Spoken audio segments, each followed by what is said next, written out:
ځکه دا خبره واورئ چې ګورئ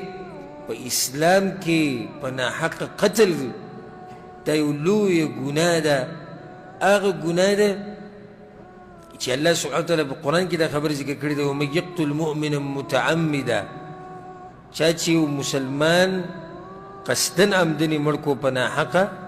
فجزاؤه جهنم خالدا فيها، همیشه دپاره به په جهنم کې، وغضب الله علیه، او الله به ده ته به غوسه کړي. څه وړه خبره نه ده. حدیث کې دا راځي